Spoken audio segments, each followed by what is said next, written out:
The tray was heavier than Marina had imagined when she accepted the job, not because of the number of French champagne flutes she balanced masterfully between her fingers, but because of the invisible weight she carried on her shoulders every time she crossed that sumptuous ballroom. The Grand Majestic Hotel in the heart of New York City sparkled like a diamond under the light of the Austrian crystal chandeliers.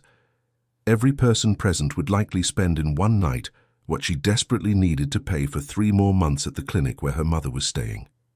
Marina Hayes was 24 years old and had an interrupted dream. 8 months ago, she was in her 3rd year of medical school at New York University. She had exemplary grades, tireless dedication, and a promising future ahead of her. Then, everything fell apart. Her mother, Teresa, began to show strange symptoms: tremors in her hands, difficulty walking, memory lapses. The doctors diagnosed a rare neurodegenerative disease and offered hope in the form of an experimental treatment. A revolutionary drug, they said, a chance when there were no others. But the drug did not bring the promised cure. It brought hell. In a matter of weeks, Teresa went from an active 50-year-old woman to someone who could barely recognize her own daughter. The progression that should have taken years happened in months. Marina dropped out of college, sold everything of value, and plunged into a world of debt to ensure her mother had the best palliative care possible. Now, dressed in the impeccable black and white uniform of the catering company, Marina moved among business leaders, artists, and politicians at the most exclusive charity ball of the season. The theme of the night was raising funds for medical research. The irony was not lost on her. She offered champagne to a group of jewel-covered women chatting about their latest trips to Europe. She passed by men in tuxedos discussing mergers and acquisitions as if they were talking about the weather.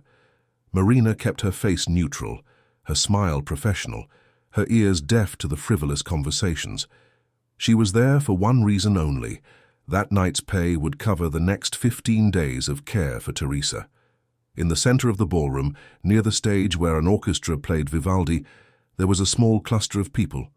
Marina immediately recognized the central figure, Raphael Morgan, Bancroft, 82 years old, owner of a business empire that had started with shipping and expanded into technology, healthcare, and energy. One of the richest men in the United States, perhaps in North America. His aged but still imposing face dominated magazine covers and news reports. It was said that he was ruthless in business, that he had built his empire on the shoulders of destroyed competitors. Marina looked away. Men like him lived in a universe parallel to hers, a universe where problems were solved with money, where pain was something that happened to other people. She returned to the makeshift kitchen at the back of the ballroom to get more trays. There she found Patricia, the catering manager, a 40-year-old woman with a sharp gaze and a shrill voice. "Marina, you're taking too long. I need you to move faster. These guests pay a lot for this event and expect to be served like royalty," Patricia said while checking something on her clipboard without looking directly at Marina. "Sorry, I'm on my way back," Marina replied, grabbing another tray, this time with caviar canapes. "And smile more, you look like you're at a funeral," Patricia added with disdain. Marina bit her tongue. She couldn't lose this job. She couldn't lose any of the 3 jobs she worked to survive. She forced a smile and returned to the ballroom. The music had changed. Now they were playing something more contemporary, soft jazz. Marina noticed movement near the stage. Raphael Morgan Bancroft was in a seemingly tense conversation with a much younger man, probably in his 30s. The young man wore modern, thin-framed glasses and had that arrogant air of the new tech millionaires. She recognized his face from some magazine, Leo Vance, owner of a multi-billion-dollar artificial intelligence startup. The conversation between the two grew more heated. Marina couldn't hear the words, but the body language was clear. Leo said something with a scornful smile. Raphael replied with a clenched jaw. Other guests began to notice and discreetly moved away, creating a circle of space around the 2 titans. Then Leo turned his back and walked away, leaving Raphael standing alone for a moment. Marina saw the expression on the old businessman's face. Anger, yes, but also something more. Weariness. He discreetly brought a hand to his chest, an expression of discomfort crossing his face. Marina knew that expression. She had seen it in practical classes at the university hospital. She had seen it in training videos. Her medical instincts immediately kicked in. Raphael tried to compose himself, accepted a glass of whiskey offered by a waiter, and smiled at some acquaintances who approached. But Marina kept watching. He was pale. A thin layer of sweat glistened on his forehead. He loosened his tie with fingers that trembled slightly. She began to move in his direction, completely forgetting the tray in her hands. Her medical training took over. Chest pain, pallor, sweating, evident discomfort. The signs were all there. Raphael staggered. He held onto the nearest table, knocking over glasses that shattered on the marble floor. The sound cut through the music and conversations like a knife. All eyes turned to him. "Mr. Bancroft?" someone called out. Raphael tried to speak, but no sound came out. His eyes widened in panic. Marina saw the exact moment he lost consciousness, his heavy body collapsing like a building being demolished. The ballroom erupted in screams. Women shrieked, men backed away. Marina dropped the tray where she stood, not even noticing the sound of breaking glass as it hit the floor. She was running, pushing her way through the paralyzed guests. "Get out of the way! Stand back!" Her voice echoed with an authority she didn't know she possessed. She reached Raphael and knelt beside him. She placed her fingers on his neck, searching for the carotid pulse. Nothing. She brought her face close to his mouth and nose, trying to feel for breath. Nothing. Full cardiac arrest. Marina looked around. Dozens of people were staring at her, dumbfounded. Some were filming with their cell phones. No one moved to help. "Someone call an ambulance now!" she shouted. "And I need a defibrillator, an AED. A hotel this size has to have one." Without waiting for a response, she positioned her hands on Raphael's sternum, interlaced her fingers, and began compressions. Her body moved to the precise rhythm she had practiced hundreds of times on training dummies. Hard, fast, steady.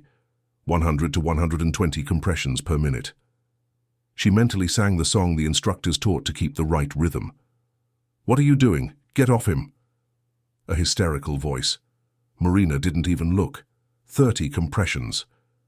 She tilted Raphael's head back, opened his airway, pinched his nose, and gave 2 mouth-to-mouth breaths.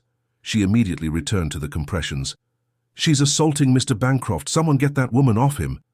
More voices. Marina blocked them all out. 60 compressions, 90, 120. Her arms were already burning, but she couldn't stop, not for a second. With every pause, Raphael's brain was deprived of oxygen for longer. More irreversible damage. "The AED! Here!" A hotel security guard finally appeared, running with a red case. Marina opened it quickly. She turned on the device, ripped Raphael's expensive shirt to expose his chest, and applied the pads exactly where they should go. The AED began to analyze the heart rhythm. "Shock advised. Stand clear of patient," the device's automated voice announced. "Everyone back. Don't touch him," Marina ordered. She pressed the orange button. Raphael's body convulsed violently with the electric shock. Marina waited for the device to complete its analysis. "Begin CPR," the AED voice instructed. Marina went back to the compressions immediately. Her muscles screamed, sweat dripped down her face, but her hands did not falter. They couldn't falter. She wouldn't let this man die here in front of her, regardless of who he was or what he had done. 2 breaths, more compressions. The world around her disappeared. There was only her, Raphael, and the desperate fight to bring his heart back to life. Finally, after what felt like an eternity but was only 6 minutes, paramedics rushed into the ballroom. Marina continued the compressions until trained hands gently pushed her aside. "We've got it from here, thank you," a paramedic said as the team took over. They had professional equipment, adrenaline, more electrodes. Marina staggered away, only then realizing her hands were shaking violently. Her knees almost gave out. Strong hands steadied her. "You saved his life," someone whispered. In her ear. It was the security guard who had brought the AED. "You were incredible." Marina could barely nod.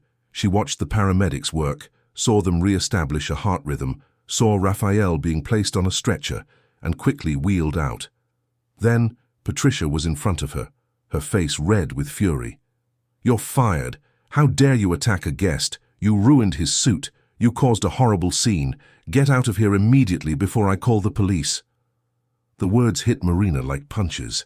She opened her mouth to defend herself, but no sound came out. She was too exhausted, too much in shock. She simply turned her back and walked towards the exit, aware of hundreds of eyes on her and dozens of cell phone cameras still recording. On the street, the cold night air of New York hit her face. Marina leaned against the wall and finally let the tears fall. She had saved a life and lost her job. How was she going to pay for her mother's care now? Marina woke up to her cell phone vibrating insistently. She opened her eyes with difficulty, disoriented. Daylight streamed through the small window of her apartment in the East Village. It was 9 in the morning on a Saturday. She had only slept for 3 hours after returning from the disastrous event. She picked up the phone and saw dozens of messages and missed calls. Most were from unknown numbers. She opened WhatsApp and her stomach churned. Her face was everywhere. The viral video showed her kneeling beside Raphael Bancroft, performing chest compressions with surgical precision. Someone had captured the exact moment she ripped his shirt to apply the AED. The determination on her face was on display for the world to see. The video had millions of views and was still growing. The news headlines competed in sensationalism. Gala angel saves billionaire Raphael Bancroft. Heroic waitress prevents tragedy at charity event. Mysterious woman saves magnate and disappears into the night. Marina felt nauseous. She didn't want to be anyone's hero. She just wanted to work in peace, save money, and take care of her mother. Now she was unemployed and viral on the internet. She got up and made coffee. The apartment was tiny, a studio in an old building, but it was what she could afford. The peeling walls testified to years of neglect, but Marina kept everything clean and organized. Piles of medical textbooks occupied every available surface. She couldn't bring herself to get rid of them, despite having dropped out of school. They were reminders of what could have been. Her phone rang again. This time she answered. It was Julia, her best friend since college. "Marina, are you okay? I saw the video. You were amazing. You're everywhere. CNN, 60 Minutes. Everyone is talking about you." "Julia, I was fired," Marina replied, her voice heavy. "What? What do you mean fired? You saved the man's life." "The manager said I caused a scene, that I ruined his suit, that I assaulted a guest." Marina sat down on the worn-out sofa. "How am I going to pay the clinic now? I'm already 2 weeks late." "That's absurd, completely absurd. Marina, you need to sue that catering company. You have proof. The video shows exactly what happened." "I don't have money for a lawyer, Julia. I barely have money for food." A heavy silence hung on the line. "I'm coming over," Julia finally said. "Don't tell me no. I need to see with my own eyes that you're okay. I'll be there." "In an hour." Before Marina could protest, Julia hung up. Marina took a shower and changed her clothes. She put on worn jeans and a simple t-shirt. As she was drying her hair, she heard a knock on the door. Strange, Julia couldn't have arrived so quickly. She looked through the peephole and saw a man in an impeccable grey suit, greying hair combed back, straight posture, a leather briefcase in his hand, definitely not someone from the building. "Miss Marina Hayes." The voice was formal, polite.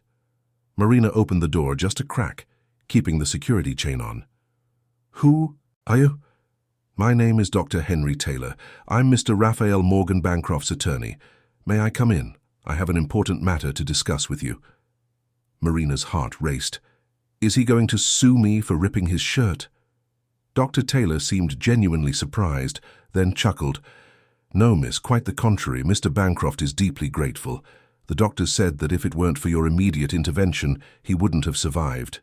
He underwent emergency surgery last night and is now stable, and he would like to express his gratitude." Marina hesitated but finally removed the chain and opened the door completely. Dr. Taylor entered, his eyes discreetly assessing the modest apartment.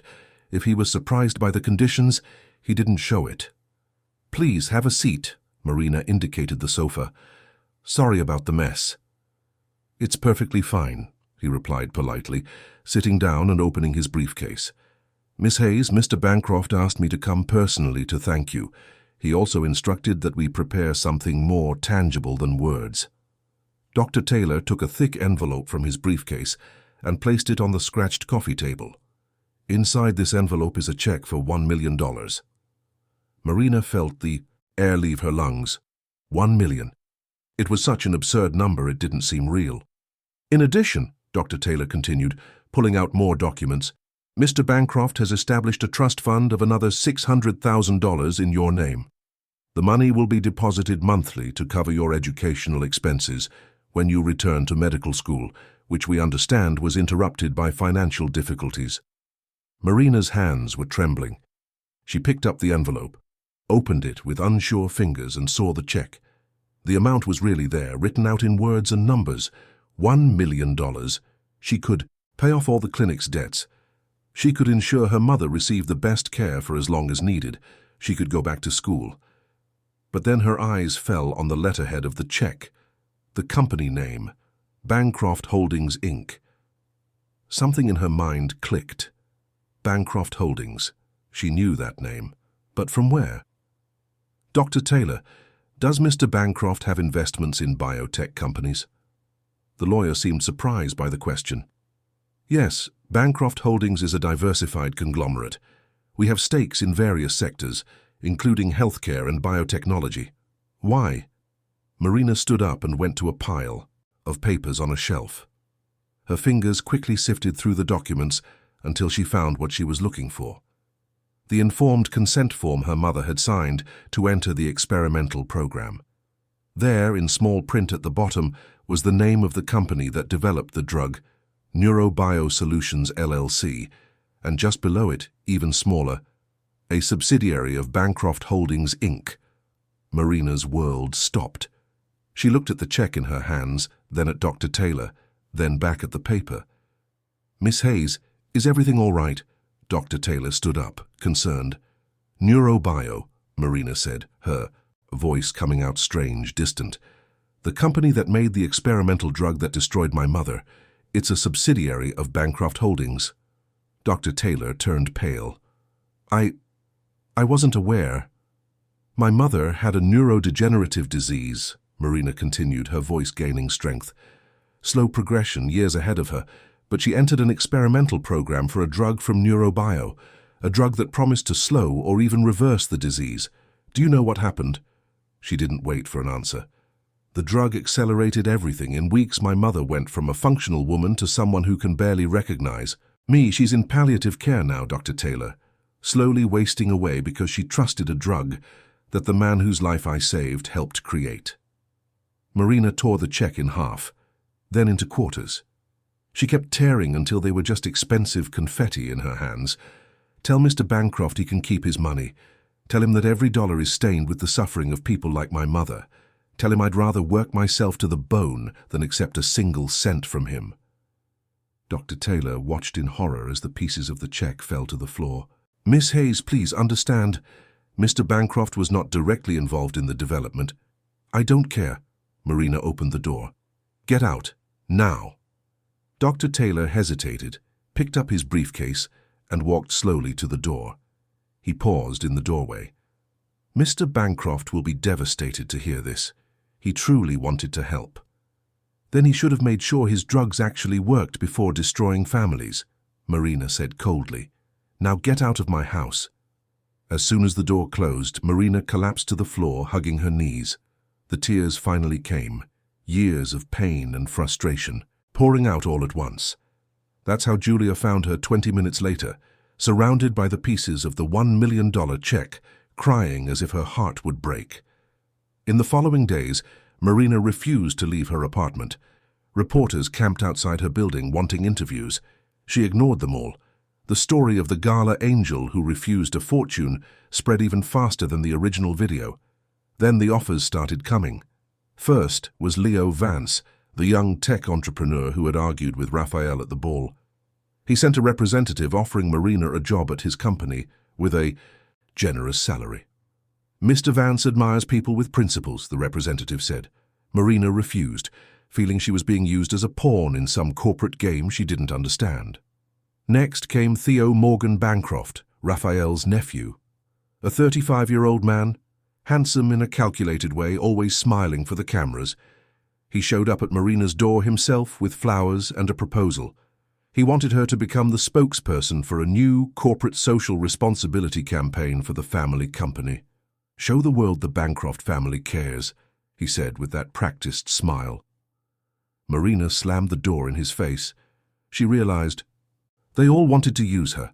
Leo to humiliate Raphael, Theo to improve the company's image. No one really cared about her or her mother. Marina made a decision. If they wanted a story, she would give them a story, but on her terms. She put on her best clothes, her least worn jeans and a simple but clean blouse. She tied her hair back in a ponytail. She put on lipstick for the first time in weeks. "Where are you going?" Julia asked. She had been staying with Marina for the past few days, sleeping on the sofa. "To the hospital," Marina replied, grabbing her bag. "If Raphael Morgan Bancroft wants to thank me, then he's going to listen to me. He's going to hear exactly what his company did to my family, and then we'll see if he still feels so grateful." Julia smiled. "That's the Marina I know. Want me to come with you?" "No, I have to do this alone." Marina left the apartment with her head held high, walked past the reporters without a word, and took a bus to Mount Sinai Hospital, where she knew Raphael was a patient. It was time to get some answers. Mount Sinai Hospital was everything Marina expected. Luxurious, quiet, with perfect air conditioning and the characteristic smell of money mixed with antiseptic. She walked through the main reception, ignoring the curious glances. Some recognized her from the videos. She could see it on their faces, but no one stopped her. She knew Raphael would be in a private suite. Men like him didn't stay in regular rooms. Marina took the elevator to the 10th floor, where the VIP accommodations were located. A security guard was posted in the hallway, but before he could question her, Dr. Taylor appeared. "Miss Hayes." He seemed both relieved and worried. "I received an alert from reception. I want to talk to him," Marina interrupted. "Now." Dr. Taylor sighed. "He's expecting you. In fact, he insisted that if you came, you were to be brought to him immediately. Please follow me." They walked down an impeccably clean corridor to a double door at the end. Dr. Taylor knocked lightly before opening it. The suite was larger than Marina's apartment. It had a living area, the hospital room itself with state-of-the-art medical equipment, and a panoramic view of New York City. Raphael Morgan. Bancroft was propped up in an adjustable bed, wearing a hospital gown that probably cost more than Marina's entire wardrobe. Tubes ran from his arm. Monitors beeped softly, but his eyes were alert as they landed on her. "Miss Hayes." His voice was hoarse but firm. "Thank you for coming. Dr. Taylor, could you give us some privacy?" "Mr. Bancroft, you've just had heart surgery." "Henry, please," Raphael repeated with an authority that brooked no argument. The lawyer hesitated, glanced at Marina as if assessing if she posed a physical threat, and finally left, closing the door behind him. Marina and Raphael looked at each other for a long moment. "Sit down." He gestured to a comfortable armchair next to the bed. "Please." Marina remained standing. "I didn't come for pleasantries." "No, I imagine not," Raphael observed. "I came to thank you personally and discovered you tore up a $1 million check. Dr. Taylor told me about your mother, about the drug." "And you still had the nerve to send me money?" Marina spat the words. "Did you think you could buy my silence, my absolution?" "No," Raphael said calmly. "I thought I could help a young woman who saved my life, who was clearly suffering, who had given up medicine due to circumstances beyond her control. I didn't know about the connection to Neurobio." "Lies. You own the company." "I own 237 companies, Miss Hayes. Subsidiaries, investments, minority stakes. I don't know the operational details of every single one, but that doesn't absolve me of responsibility, you're right." His admission caught Marina off guard. She had expected denial, excuses, the typical arrogance of the rich. "Tell me about your mother," Raphael asked. "Please, I want to understand what my company did." Marina didn't want to. She didn't want to share her pain with this man. But the words came out anyway, years of anguish finally finding an outlet. Teresa Hayes, 50 years old, a retired literature teacher. She started having symptoms 2 years ago, diagnosed with multiple system atrophy, a rare neurodegenerative disease. The doctors said she had time, that the progression would be slow. Then NeuroBio started an experimental program. They promised a chance, a drug that had shown promising results in preliminary trials. Marina felt tears welling up but forced them back. My mother signed the form. She started the treatment. In 3 weeks, she could no longer walk on her own. In 2 months, she started having severe memory lapses. In 4 months, she was in full palliative care. The doctors said the drug not only didn't work, but it catastrophically accelerated the progression of the disease. Something in the chemical components reacted adversely with her specific physiology. "Where is she now?" Raphael asked quietly. "St. Raphael's Care Home in Queens." Ironic, isn't it? The name of the clinic. She doesn't recognize me most days. When she does, it's even worse because I see in her eyes that she knows what she's losing. She knows she's disappearing a little more each day. Raphael closed his eyes, an expression of genuine anguish crossing his face. "How many?" Marina pressed. "How many people like my mother?" "I don't know," Raphael admitted, "but I will find out. I promise you, I will find out." "Your promises mean nothing to me," Marina said, but her voice had less venom now. The anger was still there, but mixed with a deep weariness. Raphael opened his eyes and looked directly at her. "Can I tell you something I've never told anyone except my lawyer?" Marina didn't answer, but she didn't move away either. "The reason I invested in NeuroBio, the reason I poured millions into neurodegenerative disease research was my mother," Raphael began. "Helen Morgan Bancroft. She passed away 15 years ago from Alzheimer's.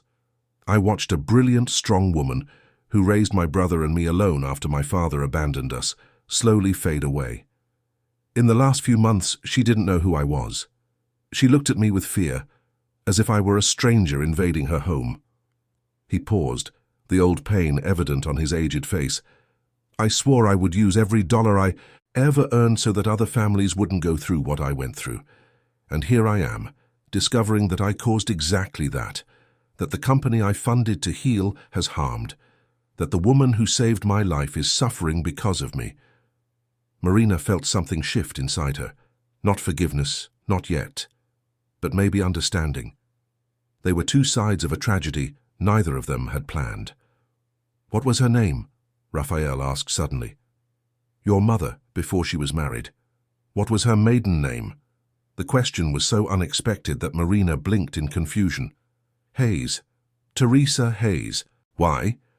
Raphael went very pale. His hand went to the nightstand beside the bed. He opened the drawer with trembling fingers and pulled out a time-worn leather wallet. From inside, he took out a small, yellowed photograph, creased at the edges. "How old is she?" "Exactly?" 50, Marina replied, increasingly confused.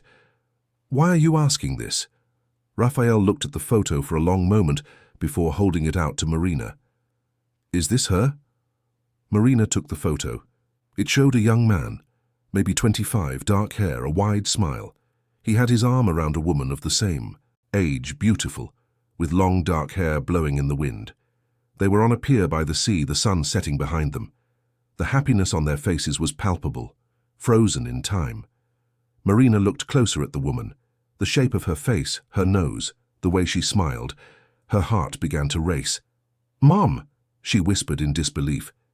It couldn't be, but it was.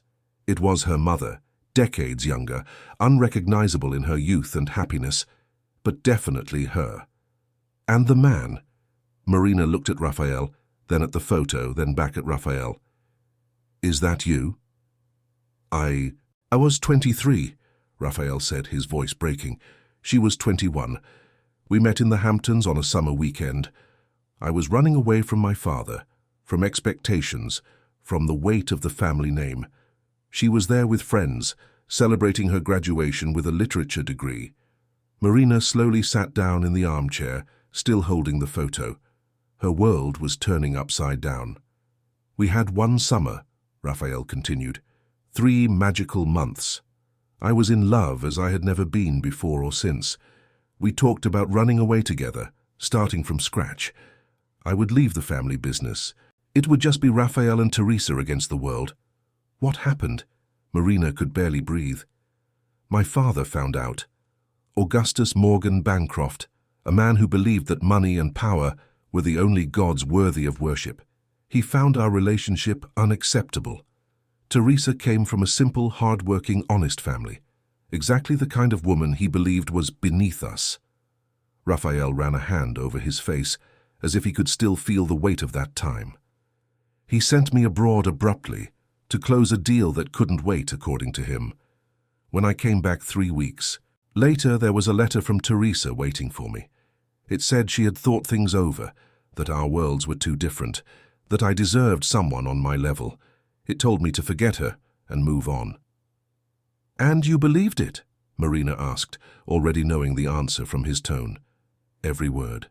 I was devastated, angry, felt used. I threw myself into work, turned my pain into ambition. I built an empire on the ashes of my broken heart. I never had another meaningful relationship. I married once for convenience. We divorced amicably after 5 years. I never had children. He looked at Marina with moist eyes. It was only years later that I found out the truth. My father confessed on his death at the end.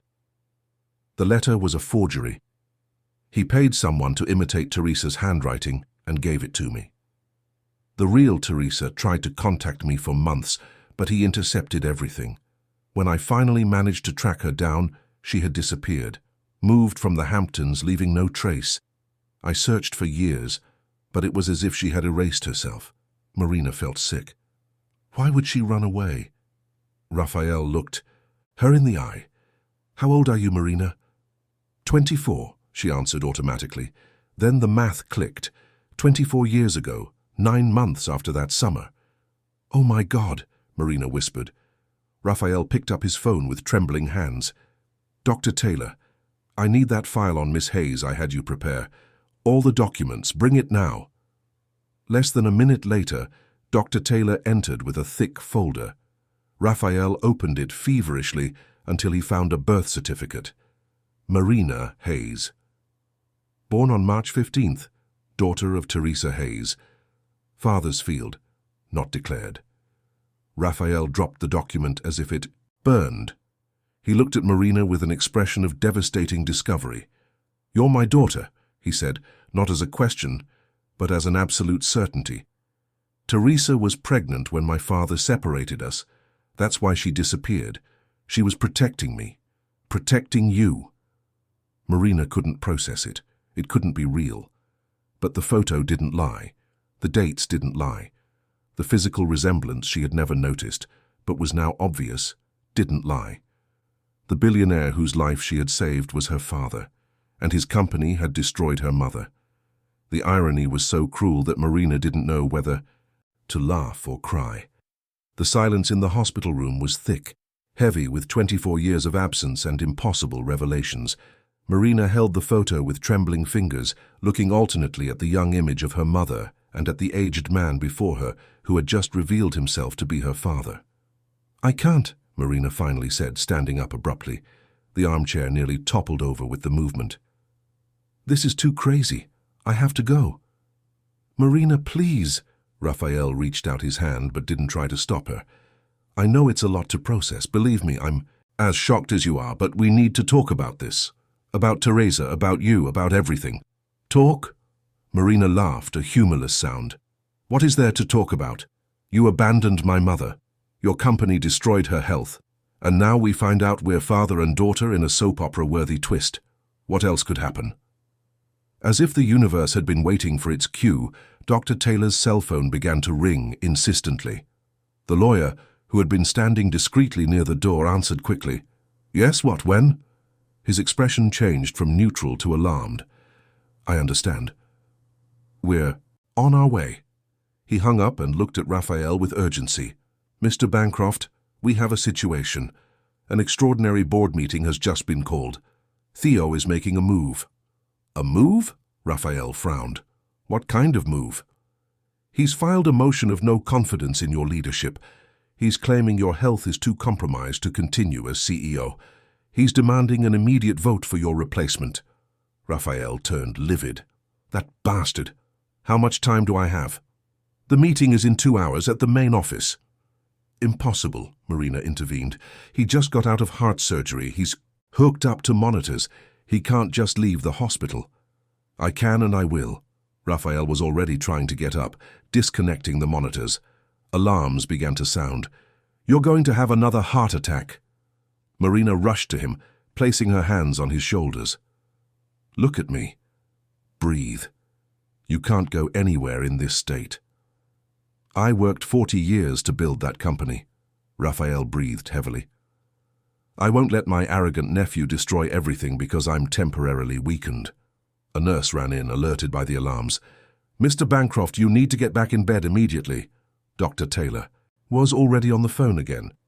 "I need a doctor here. Authorization for immediate discharge. Yes, I take full responsibility." Marina watched the scene unfold like a fever dream. 20 minutes ago, she had an absent father she would never know. Now she had a father who was about to have another heart attack out of stubbornness and corporate pride. "Stop!" Her medical voice, the one she had used at the event, cut through the chaos. Everyone turned to her. "Everyone stop right now!" To her surprise, they did. Marina looked at Raphael. "You can't go in person. Your body can't handle it, but you can attend remotely. Dr. Taylor, does the boardroom have video conferencing capabilities?"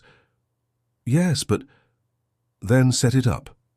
Raphael attends the meeting from here, from the hospital, with a doctor present monitoring his vital signs. If there's any sign of excessive stress, we end it immediately." Raphael started to protest, but Marina cut him off. "It's non-negotiable. Either you do it my way, or I'll disconnect these machines myself and drag you back to bed. And before you ask, yes, I just found out you're my father, but that doesn't mean I'm going to let you kill yourself for a company." A small, genuine smile appeared on Raphael's face. "You're just like your mother. Teresa never let anyone do anything stupid either." Something tightened in Marina's chest, hearing him speak of Teresa with such tenderness. But she had no time to process emotions now. "Dr. Taylor, set everything up. I'll stay here to monitor his vitals," Marina decided. For the next 90 minutes, the hospital room transformed into a makeshift corporate command center. Laptops were set up, cameras positioned, documents printed. Marina watched it all while periodically checking Raphael's blood pressure and the heart monitor. At 4 in the afternoon, the video conference began. The screen showed a long mahogany boardroom table surrounded by executives in suits. At the head, Theo Morgan Bancroft presided with a confident smile. He had the kind of good looks that came from an expensive gym and pricey grooming products, but his eyes were cold.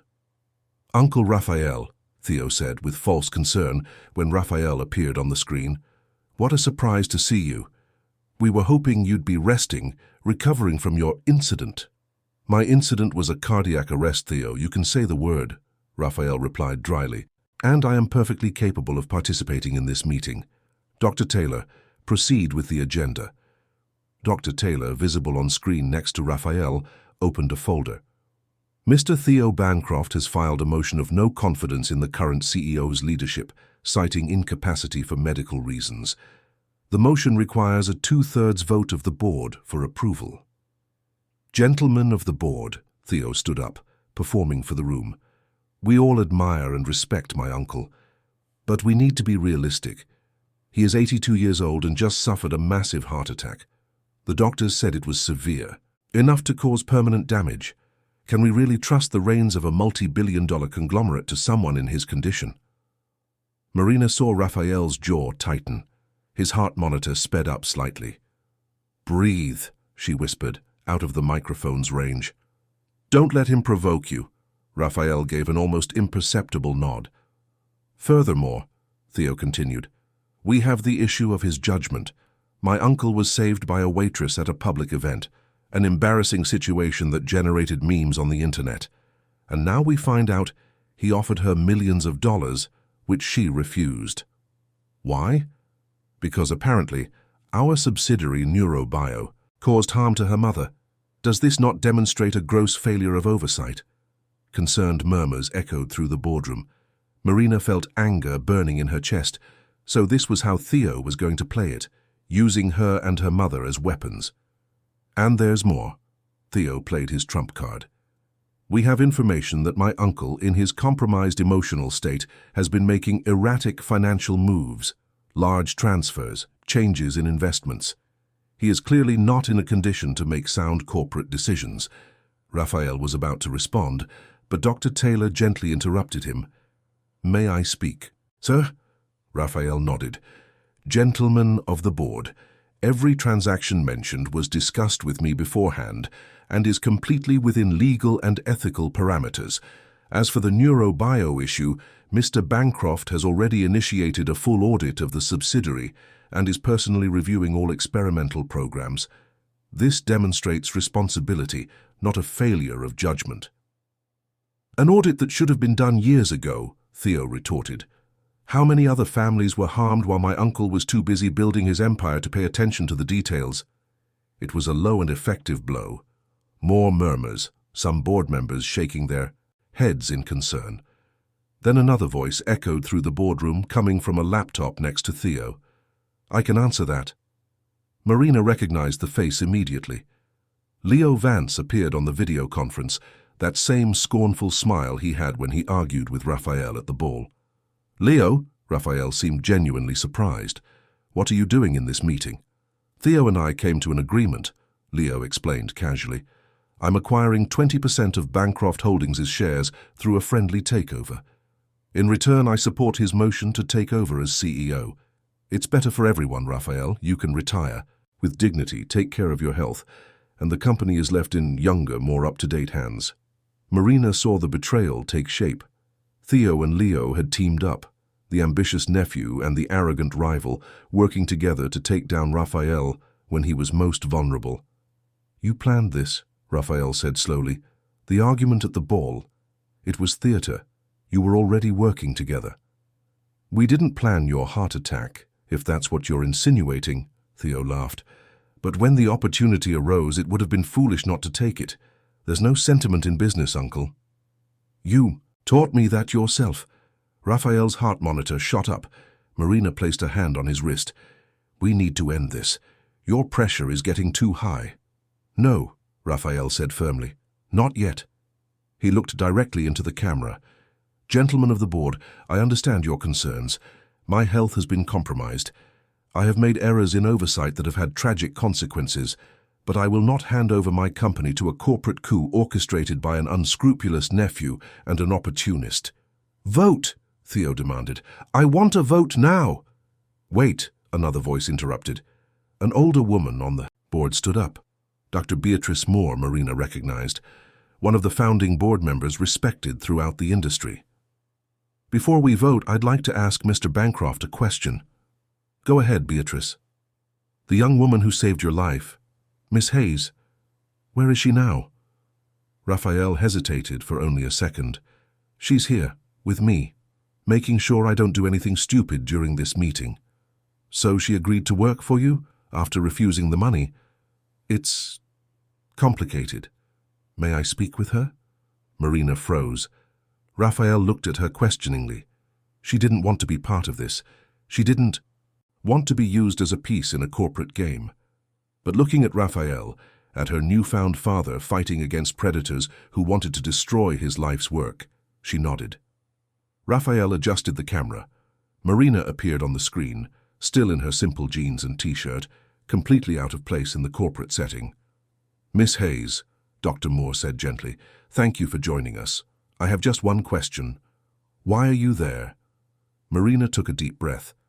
Because I've discovered that sometimes people do terrible things without intending to, that corporate mistakes have devastating human consequences, and that the only way to fix these things is to have someone in charge who acknowledges the mistakes and wants to do better.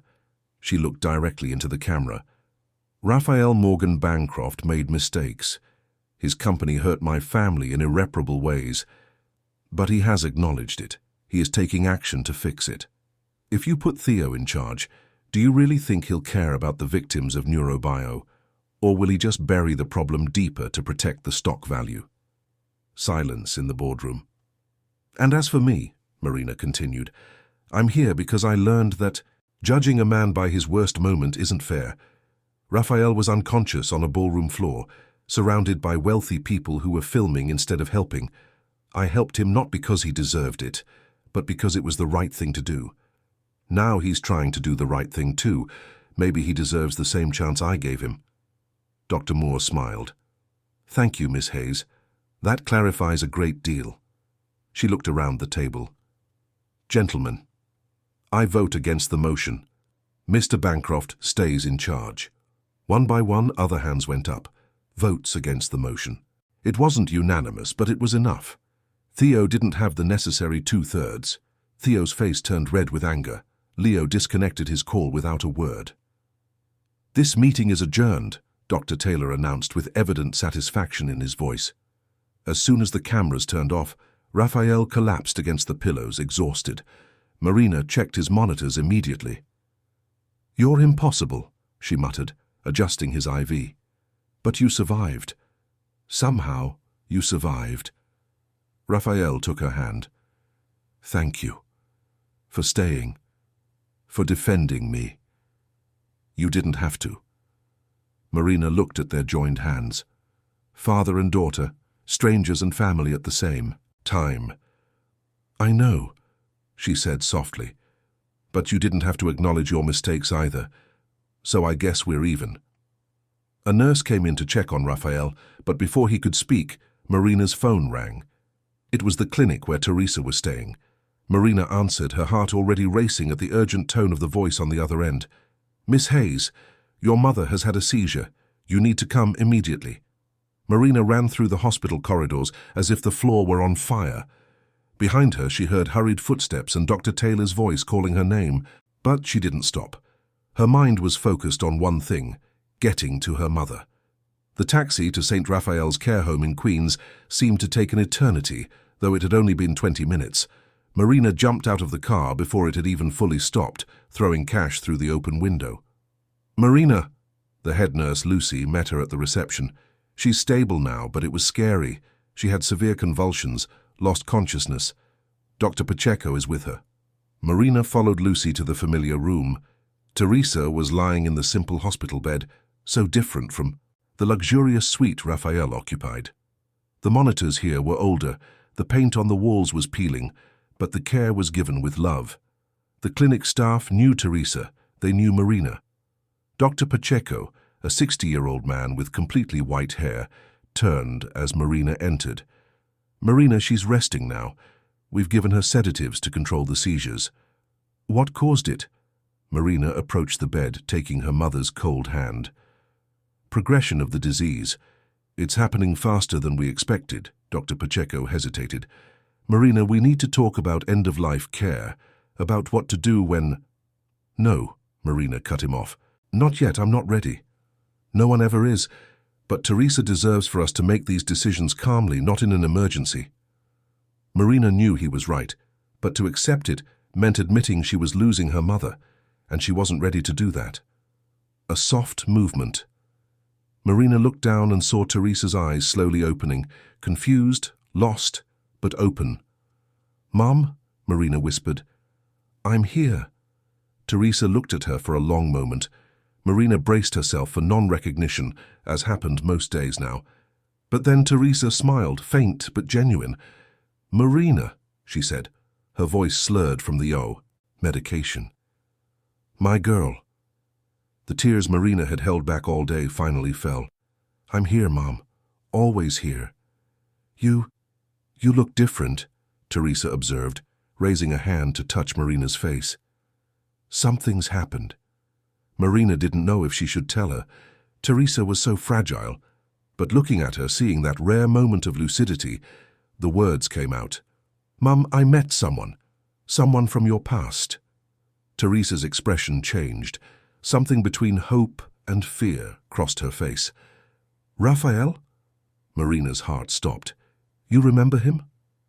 I remember everything about Raphael, Teresa said, tears forming in her eyes. I never forgot, not for a single day. He was the great love of my life. Mom, why did you never tell me? Why did you never tell me who my father was? Teresa closed her eyes, exhausted, but continued speaking. Because when I found out I was pregnant, I tried to tell him, but his father intercepted everything. He offered me money to disappear. He said Raphael would never want you, that you would ruin his life. But that was a lie. I know that now, Teresa whispered. But at that moment, young, scared, alone, I believed him. I took the money he offered, went back to my hometown and raised you away from everything. When the money ran out, I came back to New York, but I changed my name, hid our tracks. I was afraid he would try to take you from me. Marina held her mother's hand as if it were an anchor. He never knew, Mom. He looked for me. He looked for you for years. I know. Teresa smiled sadly. A few years ago, when I was still well, I read about him in a magazine. I saw he had never really married, never had other children, and I understood I had made a terrible mistake, but it was too late. You were already grown, he was in another world. And then I got sick. She paused, gathering her strength. How did you meet him? Marina told her everything. The ball, the cardiac arrest, the CPR, being fired, refusing the money, discovering neurobio, the confrontation, the photo, the revelation. Teresa listened intently, tears streaming silently down her face. He kept the photo, Teresa whispered in wonder. After all these years. Mum, he's here in New York. He wants to see you. Can I bring him? Fear returned to Teresa's eyes. No, not like this. I don't want him to see me like this. I don't want his last memory of me to be... To be what? The woman he loved, the mother of his daughter. Mum, he needs to know the truth. You both deserve to have one final conversation, even if it's hard. Teresa was about to answer when the door opened. Marina turned, ready to tell the nurse she needed more time. But it wasn't a nurse. Raphael Morgan Bancroft stood in the doorway, leaning on Dr. Taylor, wearing civilian clothes over hospital pajamas, looking 10 years older and completely exhausted. But his eyes were fixed on the woman in the bed. Teresa, he said, his voice breaking. Marina was frozen. How did you... I heard the call. I heard the address, Raphael explained, still looking at Teresa. I couldn't let any more time pass. I've already lost 24 years. I won't lose another second. Teresa tried to sit up, to fix her hair, her appearance. Marina gently helped her, arranging the pillows. Dr. Taylor and Dr. Pacheco exchanged glances and silently left the room, taking Lucy with them. Marina started to follow, to give the two of them privacy. Stay, Teresa asked, holding her hand. Please, you're a part of this. Marina nodded and stood by the bed as Raphael slowly approached, as if in a trance. He pulled up the visitor's chair and sat down, bringing himself to Teresa's eye level. They looked at each other for a long moment, 24 years of separation and regret between them. You're beautiful, Raphael said finally. And it was true. Despite the illness, despite the wear, there was something about Teresa that remained unchanged, the essence of the woman he had loved. Teresa laughed, a sound between amusement and sadness. You were always a terrible liar, Raphael. I'm not lying. You look exactly as I remember, as I've dreamed of all these years. I'm so sorry, Teresa whispered, for everything, for believing the lies, for hiding Marina, for robbing you of the chance to watch her grow up. You were protecting our daughter, from my father, from my family, from a world that could have hurt her. There is nothing to forgive. Raphael took Teresa's free hand, the one Marina wasn't holding. I'm the one who's sorry for not fighting harder, for believing that letter, for letting myself become a man so consumed by business that I didn't realize my own company was causing pain. Raphael, about the drug. No, he cut her off gently. Don't blame yourself for that either. You were trying to survive, trying to stay for Marina. It was my company that failed, my oversight that was negligent. That guilt is mine to bear. Teresa looked at Marina, then at Raphael, then brought their free hands together, placing them one on top of the other. Take care of each other, she said, both of you, father and daughter. Don't waste any more time on anger or pride or fear. Life is too short. Even when it feels like it lasts forever, it's too short. Marina and Raphael looked at each other over the bed. Strangers united by blood, by tragedy, by the woman between them that they loved. "Mom, don't talk like that," Marina pleaded. "You're going to get better. We'll find a treatment." "Marina," Teresa said gently but firmly, "don't do this. Don't lie to me or to yourself. I'm tired, my daughter, so tired. But I'm at peace now, because I've seen you two together. Because I know you won't be alone." Raphael squeezed Teresa's hand. "I won't leave our daughter alone, I promise. I will make up for every year I lost, every birthday, every graduation, every tear I wasn't there to wipe away." "You're a good man, Raphael Morgan Bancroft," Teresa smiled. "You always were. You just forgot for a while, but our Marina reminded you." They stayed like that for hours, sometimes talking, Teresa telling stories from Marina's childhood that Raphael had missed. Sometimes just in silence, their three hands joined. Dr. Taylor brought food that no one ate. Nurses discreetly checked vitals. As the sun began to set, painting the room in orange and pink, Teresa was sleeping again. But it was a peaceful sleep. A small smile on her lips. Marina and Raphael stepped out into the hallway, letting her rest. "You should go back to the hospital," Marina said. "You just had surgery too." "I know, but I needed to be here. I needed to see her, to talk to her." Raphael ran a hand over his tired face. "Marina, I want to transfer her to a better clinic, top-of-the-line treatment, specialists." "It won't make a difference," Marina interrupted gently. "The disease has progressed too far, but there are other things you can do. Anything. The other victims of the drug, the families like ours, do something for them. Create a fund, offer care, compensate for the damage. Do what you said you would." Raphael nodded slowly.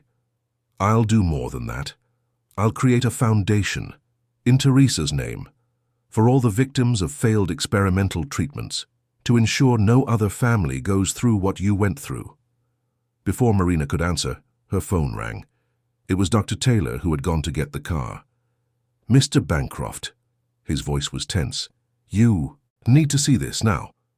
He appeared in the hallway seconds later, holding a tablet. The screen showed a financial news website. The headline was devastating. "Scandal at Bancroft Holdings. Leaked documents show CEO knew of flaws in experimental drug." Marina felt her stomach drop.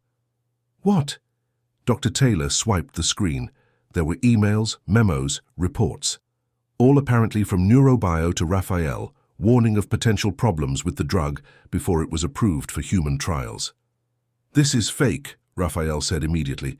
"I never received these documents. I've never seen any of this." "I know that, but the public doesn't." "And look who leaked it," Dr. Taylor pointed to the end of the article. "The information was provided by Theo Morgan Bancroft and Leo Vance in a joint press conference, claiming it was in the public's interest that the truth about Bancroft Holdings' corporate negligence be exposed." "He forged documents," Marina whispered, incredulous. "Your own nephew forged documents to destroy you." "Not just to destroy him," Dr. Taylor corrected grimly. "Look at the markets. Bancroft Holdings stock is in freefall. If it drops another 20%, Leo can complete his hostile takeover. They couldn't remove Raphael from command legally, so they're going to do it financially." Raphael was pale. "We need to make a statement. I need to expose this lie." "With what credibility?" Dr. Taylor asked. "You're the accused. Anything you say will sound self-serving, and with Theo providing the documents, being your nephew, your own family, people will believe him." Marina watched her newfound father crumble before her eyes. The empire he had built was being destroyed by betrayal and lies. Just as his relationship with Teresa had been destroyed years ago, history was repeating itself, unless they did something different this time. Marina looked at Dr. Taylor. "Call a press conference for tomorrow morning, the biggest one you can get." "Marina, I don't know if that's wise." "Trust me," she said, that determination that had saved Raphael at the ball returning to her eyes. "If they're going to use lies to destroy him, then we'll use the truth to save him, the whole truth, hiding nothing." Raphael looked at the daughter he had known for only hours. "What are you planning?" Marina smiled. It wasn't a happy smile. but it was determined. "We're going to tell our story, yours, mine, and my mother's. We're going to expose not only their lie, but the entire truth. And then we're going to announce something that will change everything." "Change what?" "You'll see.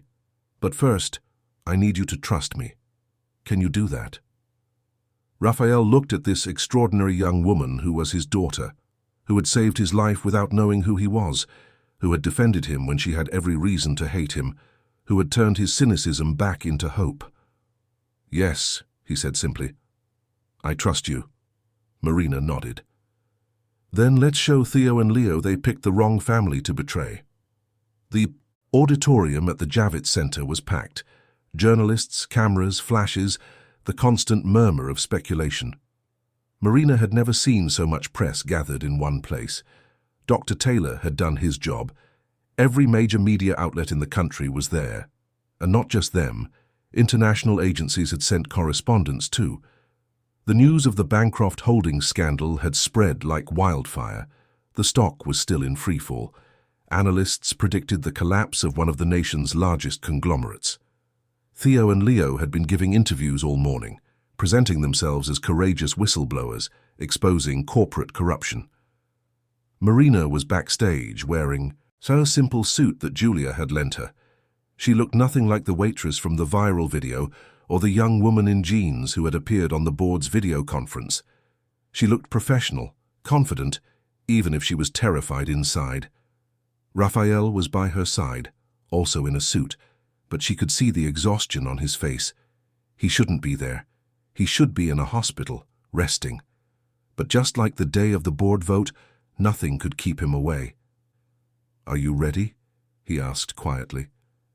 "No," Marina admitted, "but we're going to do it." "Anyway," Dr. Taylor appeared. "It's time. The live broadcast has already started. We have over 1 million people watching online, and the number keeps climbing." Marina took a deep breath. She thought of her mother, still at the clinic, watching from her room. Teresa had insisted they stream it for her, too. "I want to see my daughter make history," she had said. The stage lights blinded them as they walked out. The noise from the cameras was deafening. Marina and Raphael sat behind a long table with microphones in front of them. Dr. Taylor stood to the side, ready to intervene if necessary. Raphael leaned toward the microphone. The auditorium fell silent instantly. "Good morning, thank you for coming. I know many of you are here expecting me to deny the accusations made by my nephew and Mr. Vance. That I will present counter-evidence, declare my innocence, and turn this into a he-said, she-said battle." He paused, letting the tension build. "I am not going to do that, because the truth is far more complex and far more important than these accusations. And the person who is going to tell that truth is not me." Raphael turned to Marina. "This is Marina Hayes. Many of you know her as the Gala angel, the waitress who saved my life. What you don't know is that she is my daughter." The auditorium erupted, gasps of surprise, flashes intensifying, journalists shouting questions. Dr. Taylor raised his hands for silence. It took 2 minutes for the room to quiet down. Marina took the floor, her voice surprisingly steady. "My name is Marina Hayes. I am 24 years old. Until a few months ago, I was a medical student at NYU with dreams of becoming a neurologist. Then my mother, Teresa Hayes, got sick. She told them everything. Teresa's illness, the experimental drug from NeuroBio, how it catastrophically accelerated her condition, how Marina dropped out of med school to work 3 jobs, how she ended up serving at the ball where she saved Raphael. When Dr. Taylor showed up at my apartment offering $1 million, I thought it was the answer to my prayers. Until I saw the company name on the check. Bancroft Holdings, the same company that controlled NeuroBio. She let that hang in the air. I tore up that check because I was angry. Angry that the money that could save my mother came from the same company that destroyed her. It felt immoral. Marina took a sip of water, her hands trembling slightly. So I confronted Raphael Morgan Bancroft in the hospital. I went prepared to hate, to accuse, to make him pay for destroying my family. She looked at Raphael and both their eyes were moist. And I discovered something I never imagined. I discovered that Raphael and my mother loved each other 25 years ago. I discovered they were separated by lies and manipulation. I discovered my mother got pregnant and ran away to protect me. I discovered that Raphael had searched for me for years without knowing I existed. And I discovered that the man whose life I saved was my father. The silence in the auditorium was absolute. No one moved. No one breathed. As for neurobio and the drug, Marina continued, Raphael did not know about the problems. The documents my cousin Theo leaked are forgeries. They were created to destroy Raphael when he was at his most vulnerable, after a heart attack, after discovering a daughter he never knew he had, after finding the love of his life who is dying because of his own company. She turned directly to the main cameras. Theo Morgan Bancroft and Leo Vance are not courageous whistleblowers. They are opportunistic predators who saw a weakened man and decided to attack. They forged documents, manipulated markets, and tried to destroy a 40-year-old company out of pure greed. Marina took a deep breath for the final part. But here is the truth they didn't expect. Raphael has acknowledged the oversight failures that led to the neurobio disaster, and he is doing something about it. Raphael took the floor again. Today I am announcing the creation of the Theresa Hayes Foundation with an initial endowment of $100 million. The foundation's mission is twofold. First, to identify and compensate every victim of every neurobio experimental program that caused harm. Not just payments, but full medical care, family support, whatever is necessary. He paused, letting the number sink in. 100 million. It was a tenth of his personal fortune. Second, the foundation will fund ethical neurological research with strict safety protocols and complete transparency. Never again will a family go through what the Hayes family went through because of corporate negligence. Marina returned to the microphone. And I, Marina, Hayes, a medical student on a forced hiatus, will be returning to NYU next semester on a full scholarship established by the Theresa Hayes Foundation. When I graduate, I will take over as the foundation's medical director, ensuring that safety protocols are followed, that victims receive real care, and that my mother's legacy is one of helping, never harming again. The journalists finally found their voices and shouted questions simultaneously, but Marina held up her hand. One last thing, Dr. Taylor. The lawyer approached with a folder.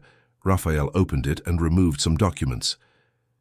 These are the original documents from neurobio, the real ones. They show that the warnings about potential problems never reached the executive level because they were intercepted and buried by mid-level managers who were being pressured by deadlines and profit targets. A full investigation is underway, and those responsible will be held legally accountable. Dr. Taylor produced another document. And this is a forensic analysis of the documents Theo Bancroft leaked. It shows they were created in the last 3 days, using old document templates, but with metadata that proves their recent fabrication. We also have emails between Theo and Leo discussing the timing of the leak to maximize its impact on the stock. The auditorium exploded again. Journalists shouted questions, some already running for the exits to publish the bombshell news. Marina stood up, Raphael by her side. I have nothing further to declare, except this. The truth always wins. It may take time, it may be painful, but it always wins. They left the stage under a storm of flashes and questions. Backstage, Marina collapsed into a chair, the adrenaline finally wearing off. You were incredible, Raphael said, sitting beside her. Your mother would have been so proud. Is proud, Marina corrected. Let's call. Her? Dr. Taylor appeared with a laptop. Bancroft Holdings stock is already recovering. Leo's takeover has failed, and the police have just issued search warrants for Theo and Leo for document forgery and market manipulation. Raphael nodded, but he seemed distant. Marina knew what he was thinking. Victory was empty when won against family. In the weeks that followed, the world turned upside down. Theo was arrested trying to flee to the Bahamas with $3 million in cash. Leo faced multiple lawsuits and saw his own tech company collapse as investors realized his lack of ethics. Bancroft Holdings not only recovered but was praised for its transparency and accountability. The Theresa Hayes Foundation was officially established. 17 families were identified as victims of the neurobio drug. All received full compensation and medical care. Neurobio was dissolved, its assets used to fund the foundation. Marina returned to NYU. Her professors welcomed her with applause. She was 2 years behind, but it didn't matter. She had a whole life ahead of her to learn, to heal, to help. And Raphael, for the first time in 40 years, had a family. Weekly dinners with Marina became sacred. He met Julia, Marina's other friends. Slowly, awkwardly, they built a father-daughter relationship. But most important were the afternoons at St. Raphael's. Marina and Raphael would sit on either side of Teresa's bed, holding her hands, telling stories, just being present. Teresa had her good days and bad days. On the good days, she would smile at them, recognize them, ask to hear stories about how Marina was doing in school or what Raphael had been up to. On the bad days, she slept or stared without recognition. But even on the bad days, they were there, together. 6 months after the press conference, on a warm summer morning, Teresa Hayes passed away peacefully in her sleep. Marina and Raphael were by her side. Her last conscious words, 2 days prior, had been, "You found each other. My work is done." The funeral was small, intimate. Teresa's friends from her teaching days, neighbors, the clinic staff. Raphael paid for everything but respected Teresa's wishes for simplicity. At the cemetery, as they lowered the casket, Marina held her father's hand for the first time without thinking. It just happened naturally. "She would have loved to see the foundation in action," Raphael said quietly, "to see you saving lives." "She saw it," Marina replied. "In these last few months she saw it, and she was at peace." After the funeral, back at the Bancroft Holdings office, Raphael showed Marina something, a gleaming bronze plaque, ready to be installed in the entrance lobby of the Foundation's new Neurological Research Center. The plaque read, "The Teresa Hayes Research Center, dedicated to turning tragedy into hope and ensuring no family suffers alone. In memory of Teresa Hayes, 1975-2025, teacher, mother, eternal love. Her light continues through all those we help." Marina traced the letters with her fingers, tears streaming freely. "It's perfect." "Like her," Raphael agreed. They stood there for a long moment, father and daughter, united by the woman they had lost, but whose legacy would live forever. Marina looked out the office window, over the vastness of New York City. Somewhere in that city, there were families suffering as hers had. There were students abandoning their dreams. There were people losing those they loved to diseases they didn't understand. But now there was also hope. There was the Teresa Hayes Foundation. There was Marina, nearly a doctor, ready to use her second chance to give second chances to others. She thought back to the night of the ball, when she was just an exhausted waitress serving champagne to indifferent rich people, when she saw a man collapse and her medical training compelled her to act without thinking. How a single moment of choice, a single act of compassion had changed everything. She had saved the life of a stranger who turned out to be her father. She lost a job and gained a purpose. She went from being a victim to an agent of change.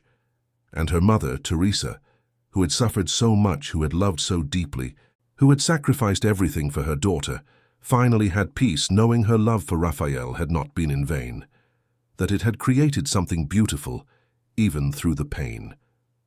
Marina turned to Raphael. "Ready to change the world?" He smiled. That smile she was beginning to recognize as genetically hers as well.